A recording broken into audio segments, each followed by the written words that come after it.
Sa ngalan ng Ama at ng Anak at ng Espiritu Santo. Amen. Ang pagpapala at kapayapaan mula sa Diyos na Ama natin at sa Panginoong Hesukristo naway sumainyo. At sumaiyo rin. Mga minamahal na kapatid, sa pagdiriwang natin ng kapistahan ng Nuestro Padre Jesus Nazareno, itinatampok natin ang banal niyang pangalan at ang maluwalhati niyang krus. Nagkatawang tao ang anak ng Diyos para sa ating kaligtasan. Sa krus ipinahayag niya ang dakilang awa at pag-ibig ng Ama sa sangkatauhan. Kay Jesus bubukal ang ating pag-asa at lakas upang pasanin din natin ang ating mga krus na may pananalig, pagsunod at pag-ibig. Sa pagsisimula ng ating pagdiriwang, mapagpapakumbaba nating aminin ang ating mga pagkukulang at kasalanan at hilingin natin sa Panginoon na tayo'y Kanyang kaawaan at patawarin.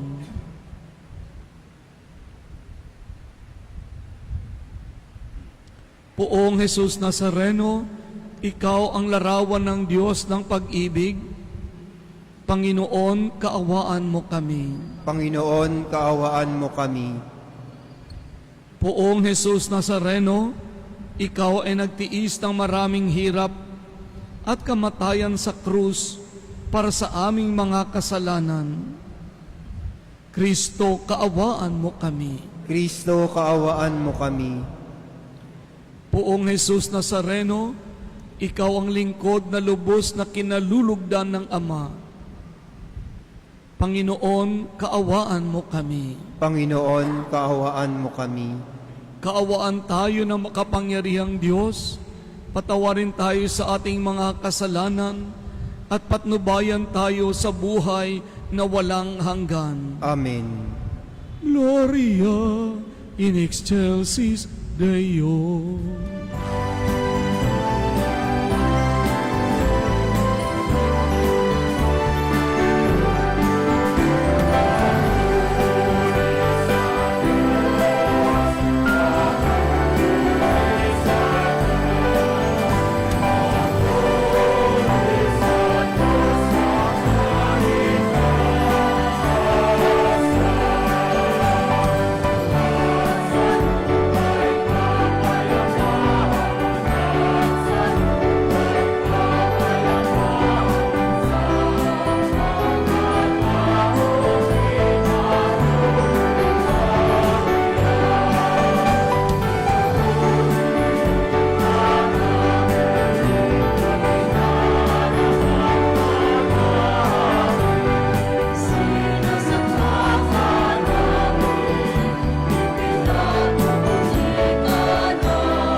Manalangin tayo.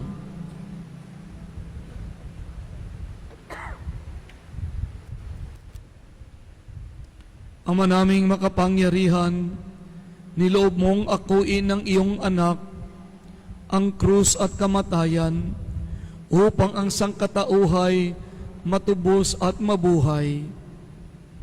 Ang pag-ako namin sa krus at kamatayan dito sa lupa ayon sa diwa ng pagsunod ng iyong loob na ginanap ng iyong anak ay magpangindapat nawang aming kamtin ang lubos na katubusan at ang pagkabuhay sa iyong piling sa pamamagitan ni Jesucristo kasama ng Espiritu Santo magpasawalang hanggan. Amen.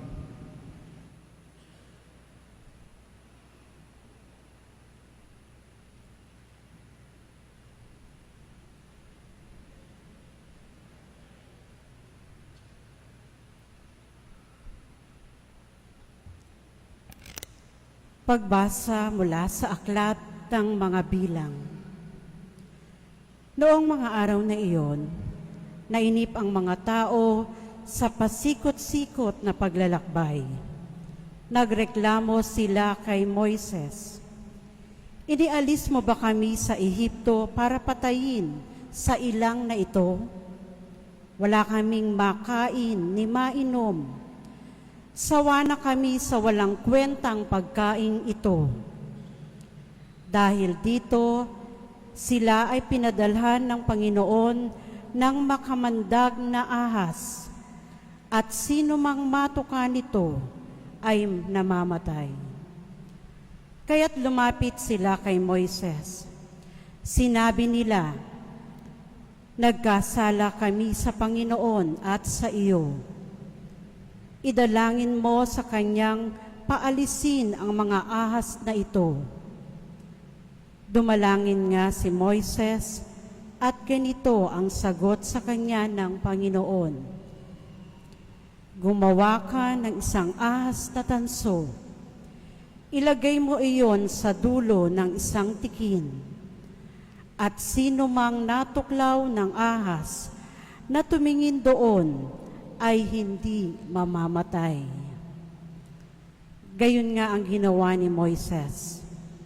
Mula noon, lahat ng matuklaw ng ahas, ngunit tumingin sa ahas na tanso, ay hindi namamatay.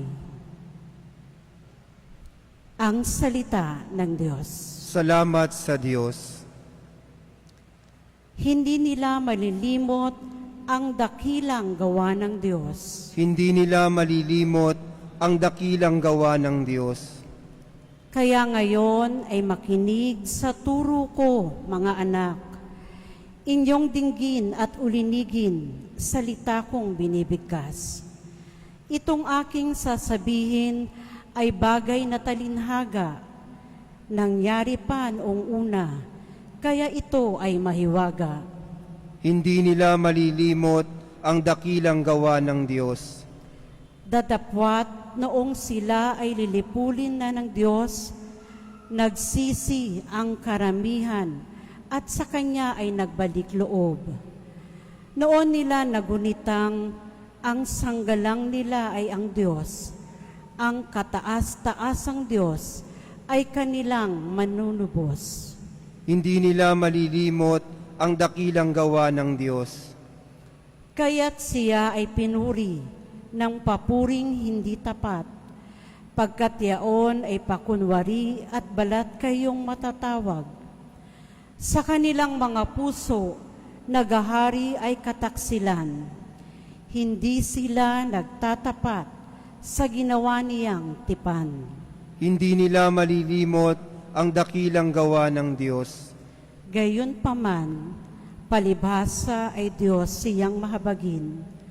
Ang masamang gawa nila ay pinatawad niyang tambing. Dahilan sa pag-ibig niya ay hindi sila wawasakin. Kung siya man ay nagagalit, ito ay kanyang pinipigil. Hindi nila malilimot ang dakilang gawa ng Diyos.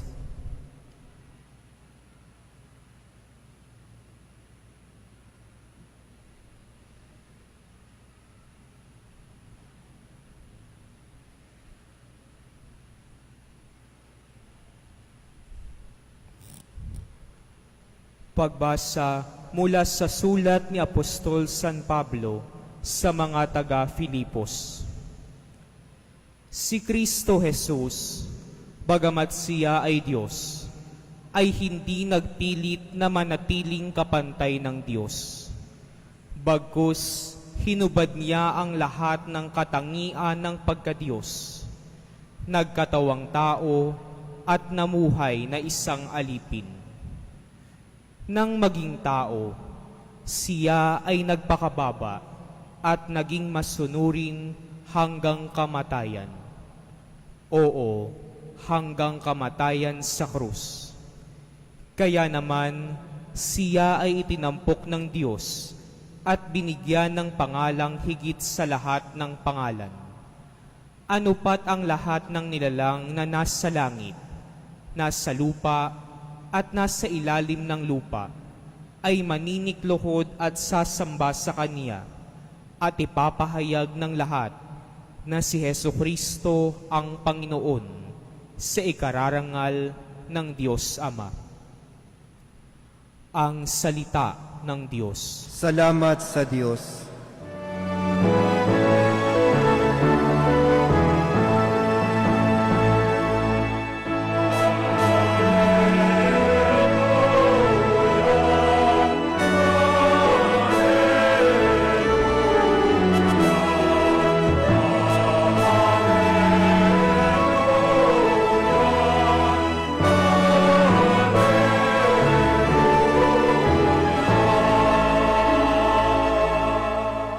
Kami ay sumasamba sa iyo at gumagalang sa krus mo na kaligtasan ng mundo.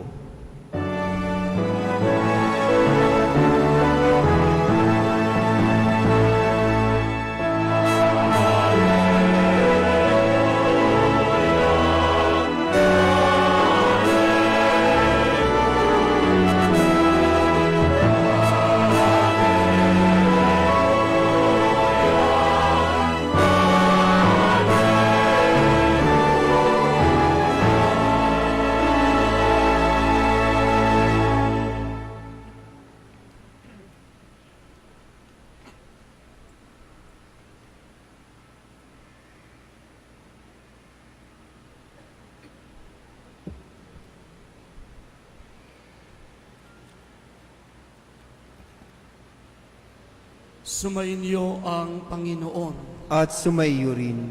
Ang mabuting balita ng Panginoon ayon kay San Juan.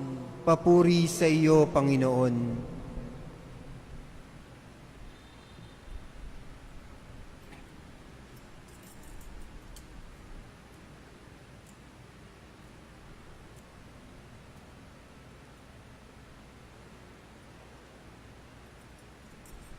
Noong panahong iyon, sinabi ni Jesus kay Nicodemo, walang umakyat sa langit kundi ang bumaba mula sa langit, ang anak ng tao.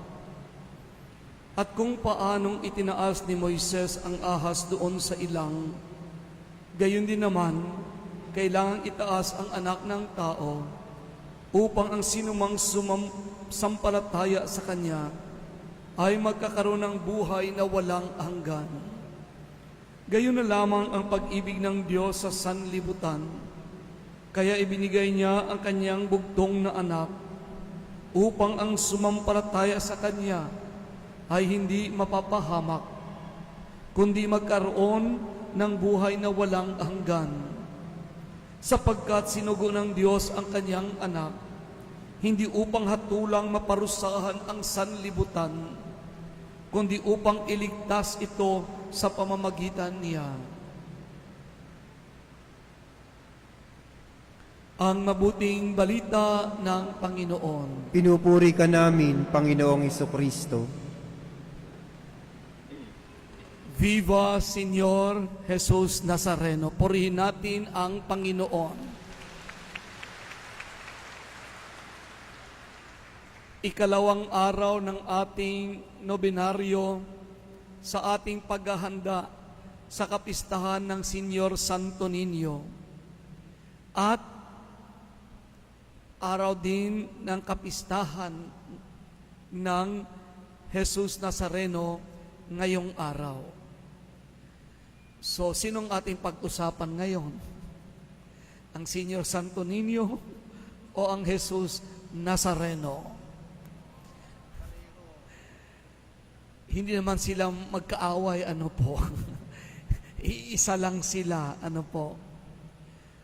Siyempre, ang ating parokya ay parokya ng Senior Santo Niño de Tondo na i-declare na bilang minor basilica, ano po, ng Senior Santo Niño de Tondo. Siyempre, ang cute-cute, di ba? Kasi bata no? Basta bata, cute, no? Yung katabi mo ba, cute o hindi? So, basta bata, cute. Lalo na ang Senior Santo Niño, bihis na bihis pa. No? Hindi lang bata na cute, kundi bata na bihis. Pero alam natin na kaya natin pinararangalan ang Senior at sinasamba ang Senior Santo Niño dahil siya ay hindi nanatiling ninyo. Siya ay hindi nanatiling bata. Siya po ay tumanda. Ikaw rin naman, ano? Kahit gaano ka kakute nung bata ka, kung hindi ka tumanda, ano yun? Hindi ka na cute. Ikaw ay nakakata-cute na, no? Kasi hindi ka na anak, ikaw ay tiyanak na, ano po? Kailangan yung baby, yung sanggol, yung bata ay tumanda.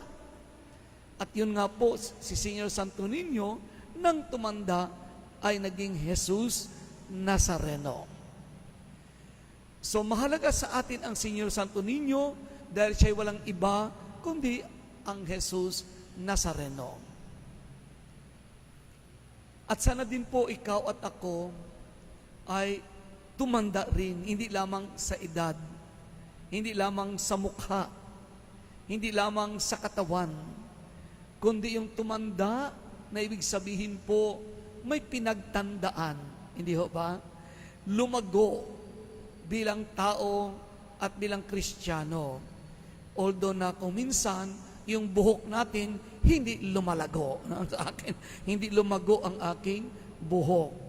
Pero sana ang ating pagkatao, ang ating isipan, ang ating puso, ang ating kaluluwa, ang ating mga pananaw sa buhay, ang ating mga pinapahalagahan sa buhay, ang ating mga pinipili sa buhay, ay sana habang tumatanda tayo ay lumalago at may pinagtandaan. Bakit ho tayo naniniwala sa Diyos? Bakit ho tayo sumasamba sa Panginoong Jesus? Senior Santo Niño, Jesus Nazareno. Siguro po dahil iyan na ang ating nakagisnan. Bahagi na ng ating kultura at tradisyon. Siguro po dahil takot tayo na kung hindi tayo magdasal, hindi tayo magsimba, hindi tayo sumali sa prosesyon, hindi tayo mag-ambag, hindi tayo makilahok, baka parusahan tayo. No? Siguro po dahil may mga pangailangan tayo, may mga problema tayo, kaya lapit tayo ng lapit sa Panginoon. Itong iba't ibang posibleng kadahilanan po kung bakit tayo nanatiling Katolikong Kristiyano ay normal na mga kadahilanan. Hindi naman masama yon na mga kadahilanan na ito nakagisnan, bahagi ng kultura, bahagi ng tradisyon, kasi baka ako ay parusahan, no? Kasi ako may pangailangan. Lahat ito very human. Bahagi ng ating pagkatao ito, bahagi ng ating paglalakbay bilang tao sa mundong ito. So, wala namang problema sa mga kadahilanan na yan. Pero sana, habang tumatanda tayo, yun nga, sana lumalago din ang ating motivation, ang ating orientation, no? Bakit nga ba tayo kumakapit sa Diyos? Sana hindi lamang dahil ito ay tradisyon. Sana hindi lamang ito dahil tayo'y takot. Sana hindi lamang dahil tayo may pangangailangan, kundi dahil sabi natin kanina, paulit-ulit nating sinambit sa salmong tugunan. Sabi natin, hindi nila malilimot ang dakilang gawa ng Diyos. Ulitin po natin. Hindi nila malilimot ang dakilang gawa ng Diyos. O gawin nating personal, hindi ko malilimot ang mga dakilang gawa ng Diyos. Ulitin natin, hindi ko malilimot ang mga dakilang gawa ng Diyos. Sana nga po mga kapatid, more and more, habang lumilipas ang mga panahon, ito ang ating motibasyon, ito ang ating orientation, ito ang ating dahilan kung bakit tayo na natili at nagiging mas matatag na Katolikong Kristiyano. Dahil hindi natin malilimot ang mga dakilang ginawa or gawa ng Diyos. Kayo ba ay pinagpapala? Yes or no? Salamat sa Diyos. Sa kabila ng mga problema sa buhay, atin pa rin nare-recognize, na-appreciate ang kanyang kagandahang loob. Kahit wala tayong mansyon, mayroon naman tayo kahit papaano mahihigaan. Kahit hindi man tayo kumakain sa mga hotel, mayroon naman tayong galunggong, kahit naman wala tayong sasakyan, salamat sa Diyos, nakakalakad pa rin tayo. At kahit na may edad na, salamat sa Diyos at may lakas pa rin tayo. So sana nga po, kahit anong mangyari, hindi natin malilimot ang mga dakilang gawa ng Diyos. Sa ating unang pagbasa po mula sa lumang tipan ng banal na Biblia, mula sa aklat ng mga bilang from the book of Numbers, iyon ang naging problema ng mga Israelita noong panahon ni Moises. Ang daming ginawang dakilang gawa ang Diyos para sa kanila. Hindi sila kinalimutan ng Panginoon. Pinalaya sila mula sa Ehipto, sa Egypt, or Egyptian. Imagine, nag-cross sila sa Red Sea, binigyan sila ng manna in the desert, yung tinapay mula sa langit, at tubig na umagos mula sa bato. Sa gabi, andoon ang pillar of fire, para may liwanag sila at init sa lamig ng disyerto. Sa umaga, mayroon silang the pillar of cloud, para naman sila ay maprotektahan laban sa init ng disyerto. So sa kabila, at sila ay on the way, papunta na sa land of promise, sa lupang ipinangako. Pero sa kabila ng mga dakilang gawa ng Diyos, anong narinig natin kanina sa unang pagbasa? Noong mga araw na iyon, nainip ang mga tao sa pasikot-sikot na paglalakbay. Nagreklamo sila kay Moises, inalis mo pa kami sa Ehipto para patayin sa ilang na ito. Ayun.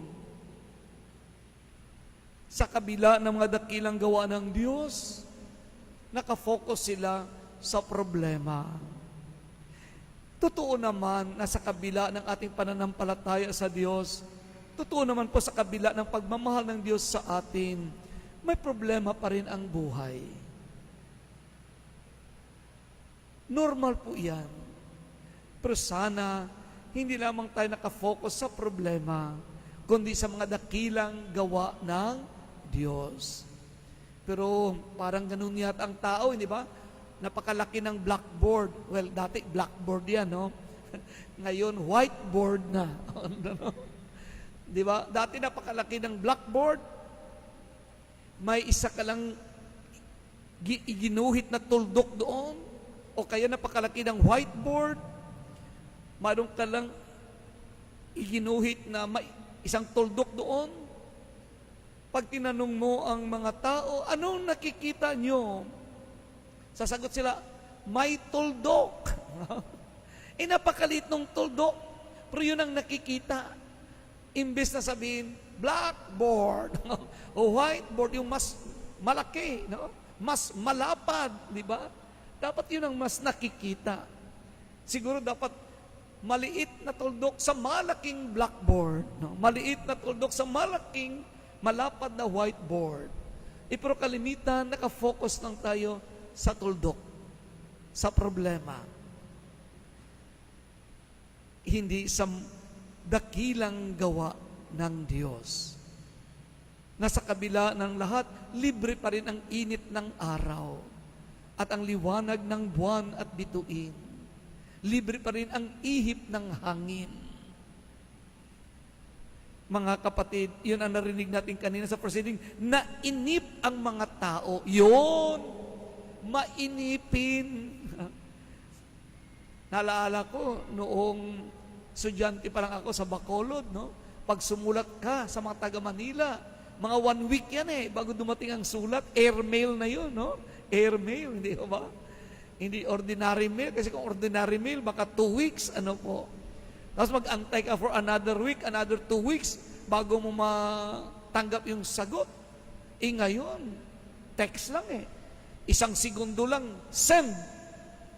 After 1 minute na hindi sumagot, ba't di ka sumasagot? Ha? Ba't di ka sumasagot? 1 minute pa lang dati nga 1 week, 2 weeks ka. 1 week papunta, 1 week pabalik, 2 weeks ka mag-antay Oo, kahit may telepono noon, naalala ko, lumaki ako sa Bacolod. Pag mag-long distance ka sa taga Manila, dadaan ka pa sa operator, hindi ba? Idadial mong operator. Tapos, pag sabi ng operator, hello, sabi mo, ano po ako, long distance ko sa Manila, ito ang number. Ano ba ito, sir? Charge or collect? Di ba, no? I-charge sa iyo, i-collect sa tatawagan mo. Tapos, nagmamadali ka, pag angat mo ng telepono, may party line, no? Tapos, party line naman, emergency lang ito, di ba? Dati naman, natututo tayo mag-antay. Kahit naman yung salabat, lumaki ako na umiinom ng salabat. Aba, dinidikdik yan, pinakukuluan, no? O kaya yung sampalok, di ba? Akit ka pa sa punong kahoy, didikdikin mo yan. Ngayon, instant lahat. Instant coffee, instant noodles, pati ang buntis, instant. Pati ang kasal, instant. At ang hiwalayan, instant din. No? Kasi nga, mainipin ang tao. At nagdasal sa Panginoon, hindi makapag-antay. When in fact, kung i-review natin ang mga kwento sa Biblia at mga kwento ng mga banal,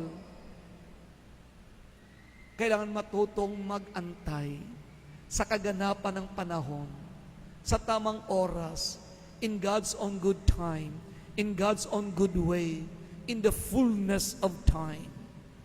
At habang nag-aantay sa kaganapan ng panahon, sa oras ng Panginoon, oras ng himala, patuloy lang magsumikap. Patuloy lang kumapit. Patuloy lang magdasal. Naalala ko tuloy yung isang kwento Sabi ng isang tao, Lord, tulungan mo naman ako na maging matiisin. Tulungan mo naman ako na maging patient, no? Tulungan mo naman ako matutong mag-antay. Tulungan mo naman ako right now. Hindi pa rin siya makapag-antay. Right now. Now na. Okay, no? So yun ang problema. Kaya ayun, dumating ang mga ahas, the saraf serpent. Ayun, pinagtutuklaw sila, namatay sila. Mabuti na tauhan. Mabuti nagsisi. Mabuti nagbalik loob, nagbagong loob, at nagdasal, at sinabi kay Moises na tulungan sila na makabangon mula sa kanilang pagkahandusay dahil sa kanilang pagkainipin at dahil nakalimutan nila ang mga dakilang gawa ng Panginoon. At anong sagot ng Panginoon kay Moises? O sige, gumawa ka ng isang ahas na tanso. Ilagay mo yan sa dulo ng isang tikin o isang kahoy o isang baston. Ano po? At sino mang natuklaw ng ahas na tumingin doon ay hindi mamamatay. Para naman napakalupit ng Panginoon, ano? Takot na nga yung mga tao sa ahas. Anino pa lang ng ahas, nasisindak ka na? Aba, sinabi ba naman gumawa ka ng isang tanso na ahas? At sino man lumapit at titingin sa tanso na ahas, gagaling. Grabe, ano ang lupit ng Panginoon? Yun pala ang paraan para tulungan at mapatunayan na sila nga ngayon ay nakikinig na sa Panginoon. Na sila nga ngayon ay nananalig na sa Panginoon. Na kahit normally, naturally, personally, ayaw mo, pero dahil yan ang sabi ng Panginoon, dapat para tulad ng mahal na ina sa Annunciation, let it be done unto me according to your word. Na hindi natin hayaan ang natural na takot ang mangibabaw, kundi hayaan natin ang supernatural na pananampalataya ang siyang mangibabaw. Na kahit sa tingin natin parang unreasonable naman, parang hindi naman tama yan. Pero dahil yan ang sinabi ng Panginoon, ginawa nila at anong nangyari? Mula noon, lahat ng matuklaw ng ahas, ngunit tumingin sa ahas na tanso, ay hindi namamatay. Basta ho pala makinig, manalig, sumunod, pagpapalain tayo. Pero ito palang nangyari sa first reading, preview lang ito, pasilip lang ito, patikim lang, paamoy lang, sa mas dakilang katotohanan na hindi tanso na ahas ang nasa ibabaw ng kahoy, kundi ang Panginoong Jesus mismo ang nakabayubay sa krus na kahoy. Sa kahoy ng krus. Yan ang narinig natin kanina sa ikalawang pagbasa mula sa sulat ni Apostol San Pablo sa mga taga-Filipos at sa Ebanghelyo mula kay San Juan. Ebanghelyo ang kay San Juan. Ang tinitingnan natin ngayon ay hindi yung tanso na ahas ng first reading sa ibabaw ng kahoy, kundi ang Panginoong Jesus na kabayubay sa krus na kahoy, sa kahoy ng krus. Na pag tayo lumapit sa Kanya, tumingala sa Kanya, manalig sa Kanya, makinig sa Kanya, sumunod sa Kanya. Iyon ang sinabi ng Ebanghelyo. Sapagkat sinugo ng Diyos ang Kanyang anak, hindi upang hatulang maparusahan ang sanlibutan, kundi upang iligtas ito sa pamamagitan niya. Pag hindi ho pala natin malilimot ang mga dakilang gawa ng Diyos, kahit anong mangyari tayo'y masaya. Pag hindi pa natin nalilimot ang mga malilimot ang mga dakilang gawa ng Diyos, kahit anong mangyari, tayo ay magmagandang loob. Dahil ang Diyos ay nagmamagandang loob. Pag hindi natin malilimot ang mga dakilang gawa ng Diyos, tayo ay magiging tapat. At tayo ay magiging mapayapa. Amen.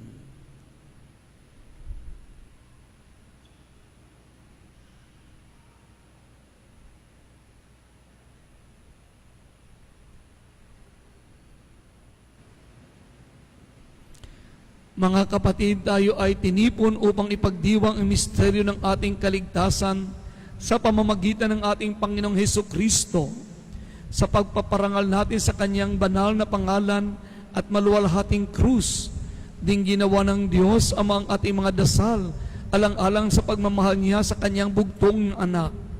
Ang ating tugon, maawaing Panginoon, dinggin mo kami. Maawaing Panginoon, dinggin mo kami.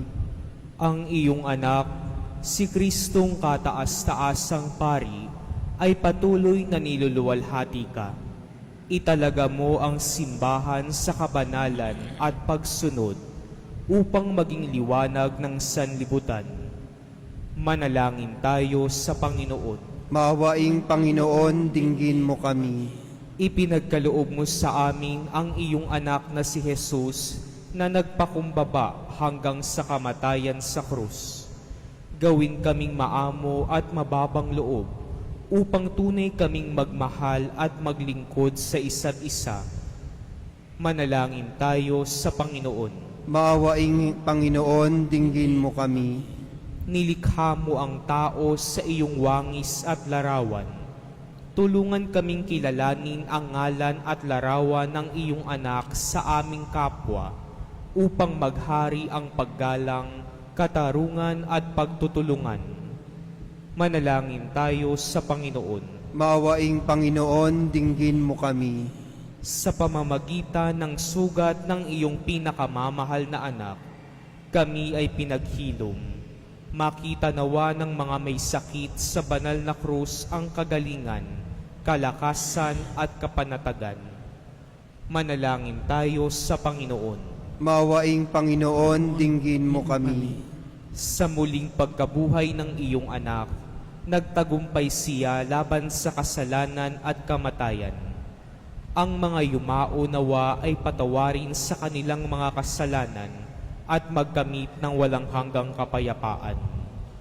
Manalangin tayo sa Panginoon. Maawaing Panginoon, dinggin mo kami. Sa katahimikan ng ating puso, idulog natin ang ating mga kahilingan kasama ang mga taong nagpapadasal sa atin. Manalangin tayo sa Panginoon. Maawaing Panginoon, dinggin mo kami. Mawing Ama, para sa iyong kapurihan at aming kaligtasan, pakinggan ang aming mga panalangin. Nawa ang sambayanang tinamo sa iyo ni Hesukristo sa pamamagitan ng kanyang dugo ay makabahagi sa kapangyarihan ng kanyang krus at muling pagkabuhay upang sila ay maging katulad niya na isang walang katapusang pag-aalay sa iyo. Inihiling namin ito sa pamamagitan ni Kristong aming Panginoon. Amen. Manatili po tayo nakatayo habang inihahatid ang mga alay.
mga kapatid upang paghahain natin ay kalugdan ng Diyos amang makapangyarihan.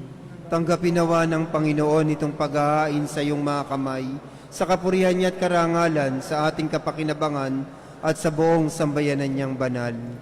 Ama naming lumikha, sa ikapagpapatawad ng mga kasalanan, maganap nawa ang paghahaing ito na sa dambana ng krus ay siyang pumawi sa kasalanan ng buong mundo sa pamamagitan ni Jesucristo kasama ng Espiritu Santo magpa sa walang hanggan. Amen. Sumainyo ang Panginoon. At sumaiyo rin. Itaas sa Diyos ang inyong puso at diwa. Itinaas na namin sa Panginoon. Pasalamatan natin ang Panginoong ating Diyos. Marapat na siya ay pasalamatan. Ama naming makapangyarihan, tunay ngang marapat na ikaw ay aming pasalamatan, iyong ipinasyang sa kahoy na krus, ang sangkatauhay tubusin ni Jesus. Sa punong kahoy nagkapuwang ang kamatayan, sa kahoy na krus itinanghal ang pagkabuhay.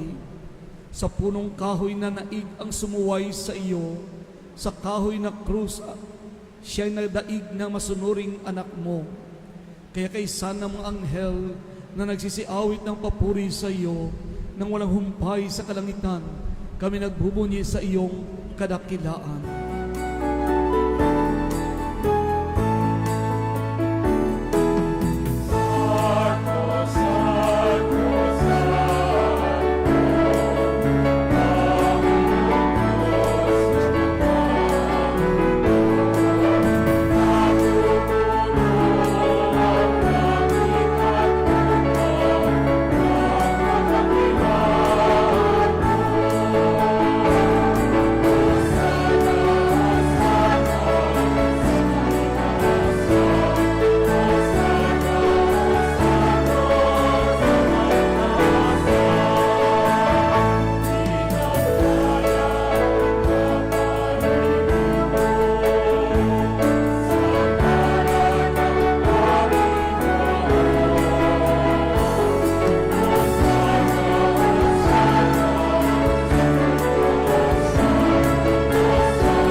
Ama naming banal, ikaw ang bukal ng tanang kabanalan.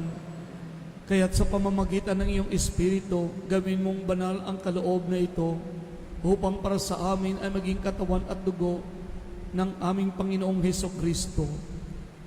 Bago niya pinagtiis ang kusang loob na maging handog, hinawakan niya ang tinapay, pinasalamatan kaniya, pinaghati-hati niya iyon, iniabot sa kanyang mga alagad at sinabi, "Tanggapin ninyo lahat ito at kanin. Ito ang aking katawan na ihandog para sa inyo."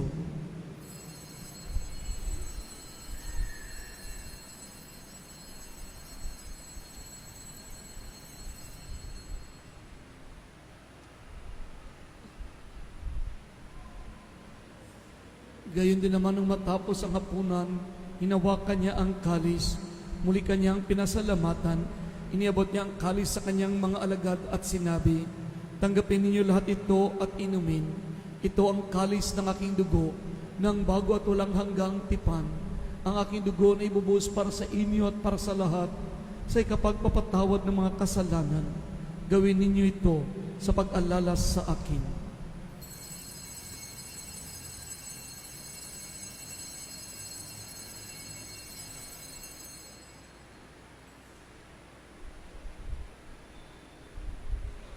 Ipagbunyi natin ang misteryo ng pananampalataya.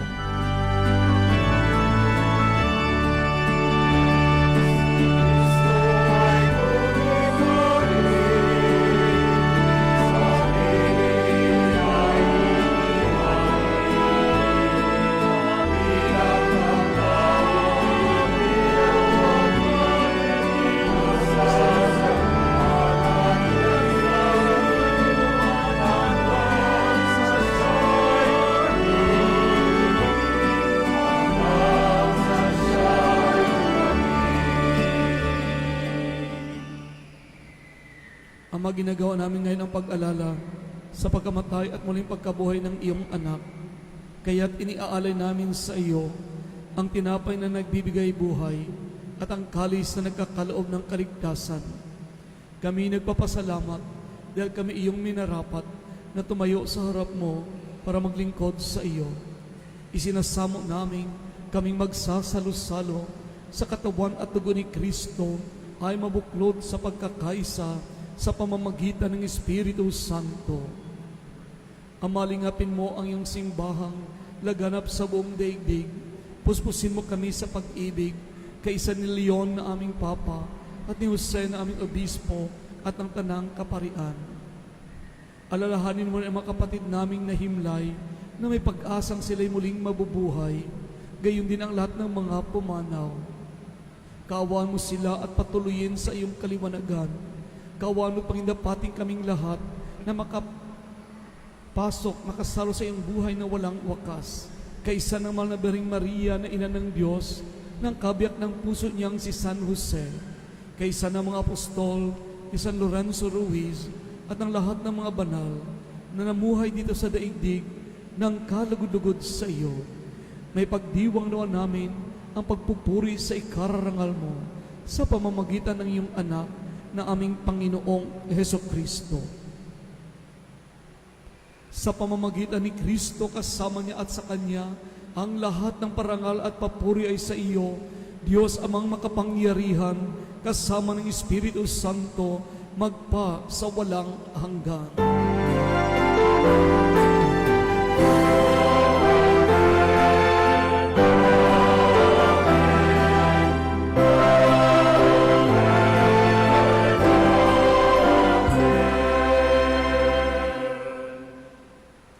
Sa tagubilin ng mga nakagagaling at utos at turo ni Jesus na Panginoon natin at Diyos, ipahayag natin ng lakas loob.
Hiniling namin kami adya sa lahat ng masama, pagkalooban ng kapayapaan araw-araw, iligtas sa kasalanan at ilayo sa lahat ng kapahamakan, samantalang aming pinananabikan ang dakilang araw ng pagpapahayag ng tagapagligtas naming si Hesu Kristo.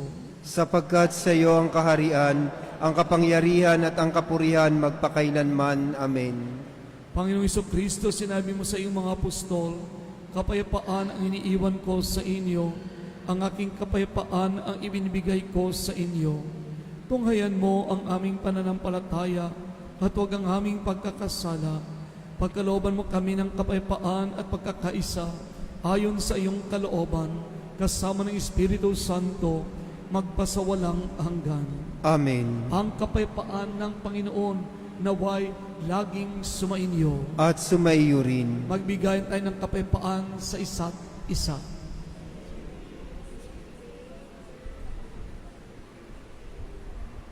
Kordero ng Diyos na nag-aalis sa mga kasalanan ng sanlibutan, maawa ka sa amin. Kordero ng Diyos na nag-aalis sa mga kasalanan ng sanlibutan, maawa ka sa amin. Kordero ng Diyos na nag-aalis sa mga kasalanan ng sanlibutan, ipagkaloob mo sa amin ang kapayapaan.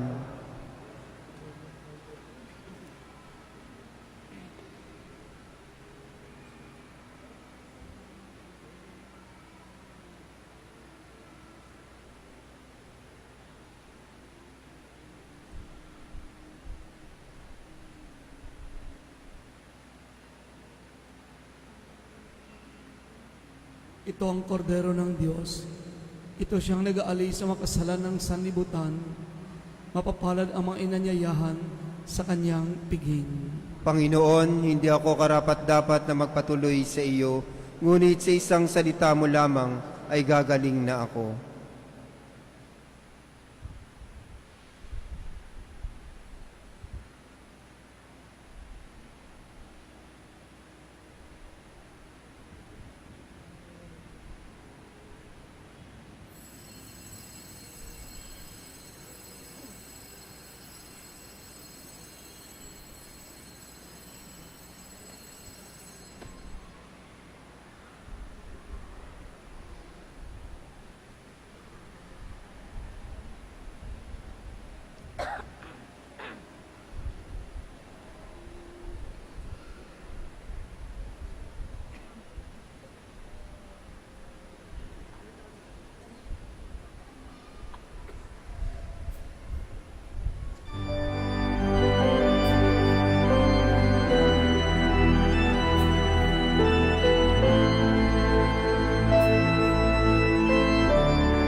Manalangin tayo.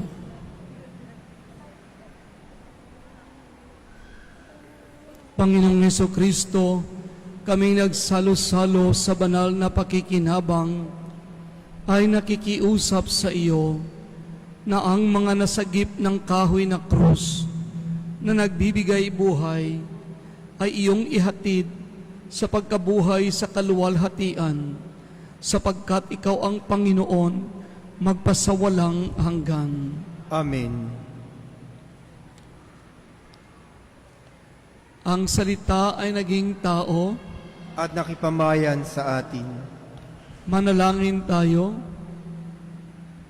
O Panginoong Hesukristo, ikinalugod mong magpakababa sa pamamagitan ng iyong pagiging tao.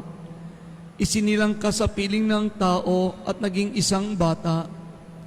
Alang-alang sa iyong banal na pangalan, ang pangalan sa silong ng langit na ibinigay ng Diyos sa ikaliligtas ng tao.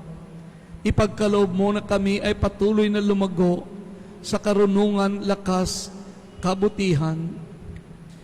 Mabuhay nawa kami ayon sa iyong kapakumbabaan, o prinsipe ng kapayapaan, sa pagsamba namin sa iyo. Matatag nawa kaming lumakad sa liwanag ng iyong mga salita, at makilala kaming iyong mga kapatid sa pagmamahal at paglilingkod sa isa't isa. Akayin mo kami sa iyong kabanalan. Masapit naming matagumpay ang tahanan namin sa kalangitan, at doon ay maputungan kami ng kaluwalhatian na kaganapan ng aming pagiging mga inampong anak ng Ama na nabubuhay at naghahari kasama mo at ang Espiritu Santo magpasawalang hanggan. Amen.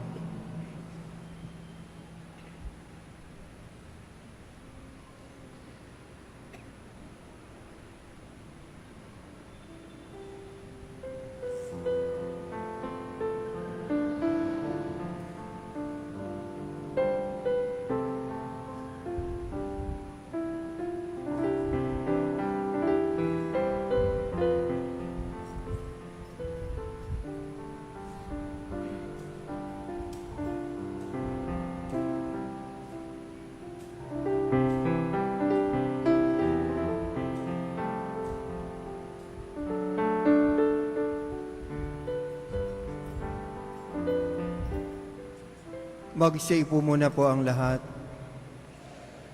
Sa ngalan ng aming kura paroko, Reverendo Monsignor Jeronimo F. Reyes, at ng Minor Basilica at Arkidiocesanong Dambana at Parokya ng Santo Niño ng Tondo, taos-puso ang aming pasasalamat ngayong gabi sa mga ministry at organization, Samahang Gabay at Rosario, Samahang Lihitimong Tagatondo, Catechetical Ministry at Samahan at San Lorenzo Ruiz Choir na nag-alay ng kanilang mga handog. At pinasasalamatan din po namin ang ating punong tagapagdiwang, si Reverend Monsignor Esteban Yulo, Kura Paroko ng Minor Basilica and National Shrine of San Lorenzo Ruiz.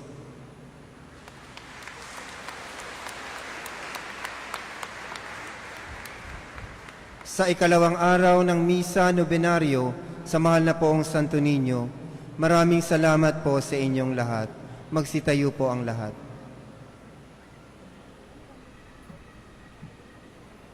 Salamat po kay Monsignor Jerome at sa inyong lahat sa pag-anyaya sa akin na makasama kayo ngayong gabi. At kung gusto niyo mag-food crawl, welcome kayo sa Binondo. Ha? Bago kayo pumunta, text niyo muna ako para sigurado pagdating niyo sa Binondo, wala ako. Welcome po sa Binondo. Sumainyo ang Panginoon. At sumayo rin. Ama naming mapagpala, linghapin mo ang iyong angkan, pakundangan sa pag-ibig ni Jesucristo na hindi tumangging magdusa sa kamay ng mga makasalanan kahit sa krus. Siya'y mamatay at ngayon siya ay nabubuhay kasama ng Espiritu Santo magpasawalang hanggan. Amen. At pagpalain kayo ng makapangyarihang Diyos, Ama, Anak at Espiritu Santo. Amen. Humayo kayong taglay ang kapayapaan ng Poong Jesus Nazareno. Salamat sa Diyos. Viva Jesus Nazareno! Viva!